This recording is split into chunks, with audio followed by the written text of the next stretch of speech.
basombi dans ce beau pays.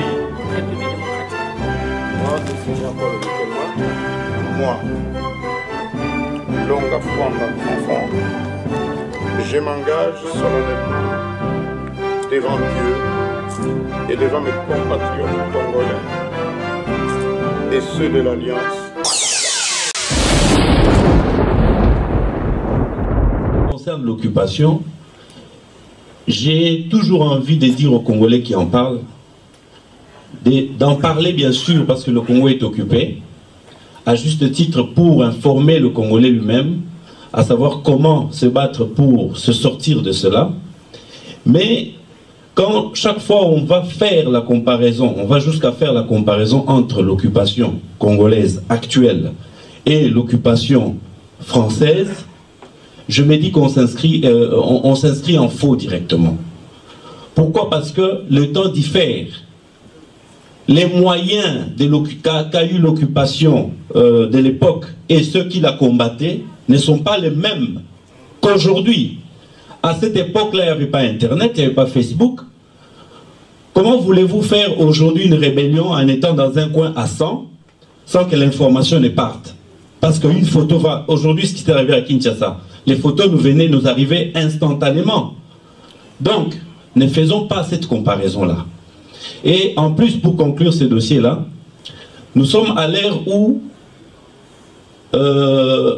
il est recommandé dans le monde entier, à beaucoup de communautés ou à beaucoup de pays, d'apprendre à vivre ensemble avec les autres.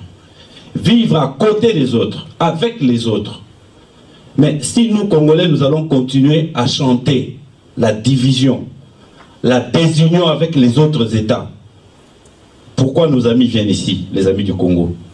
Est-ce que si nous continuons à parler ainsi, ils seront là demain et après-demain? Est-ce que le Rwanda va déménager si aujourd'hui nous libérons le pays?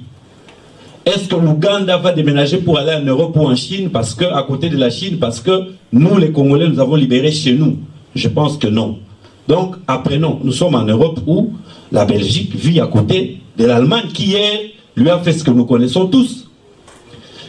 Battons-nous, c'est vrai, pour la souveraineté, mais sachons qu'il y a une chose, l'occupation, aujourd'hui le monde, dans beaucoup de pays, on a accepté de vivre avec l'occupation. Nous pouvons même aller plus loin pour dire que la Belgique vit sous occupation de l'Union européenne. Il y a un élément important qui joue, c'est la volonté et, comment on appelle ça en termes de droit, c'est le consentement. Ça veut dire que les Belges sont consentants d'être occupés par l'institution européenne où elle fait partie et les amis, les autres pays d'Afrique et de l'Europe agissent aussi dedans. Donc, si les Congolais sont consentants que les autres pays viennent agir à côté du Congo, pardon, chez lui, c'est ce consentement-là aujourd'hui qui manque et nous disons on nous viole notre souveraineté. Mais demain et après-demain, ce consentement-là, nous devons apprendre à le faire naître parce qu'on ne vivra jamais seul. Voilà ma conclusion.